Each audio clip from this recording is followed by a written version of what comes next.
عاشورہ کا روزہ، اس حوالے سے حدیث پاک سیدنا حضرت ابن عباس رضی اللہ تعالی عنہما کے پاس ایک صحابی رسول تشریف لے گئے۔ عرض کرتے ہیں حضور مجھے عاشورہ کے روزے کے بارے میں ارشاد فرمائیے۔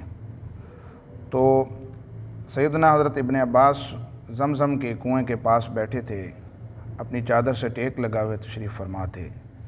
صحابی رسول نے جیسے سوال فرمایا تو آپ رضی اللہ تعالی عنہما نے ارشاد فرمایا کہ جب محرم الحرام کا چاند نظر آئے تو اس کی گنتی کرتا جا، جیسے ہی نامی کا دن آئے تو اس حالت میں صبح کر کہ نامی کا روزہ تو رکھے ہوئے ہو، یعنی روزے کی حالت میں نامی کی تیری صبح ہونی چاہیے، اور پھر تو 10ویں کا روزہ رکھ۔ تو پھر اس نے سوال کیا کیا نبی پاک علیہ الصلوۃ والسلام اس طرف روزہ رکھتے تھے؟ آپ کا معمول یہی تھا؟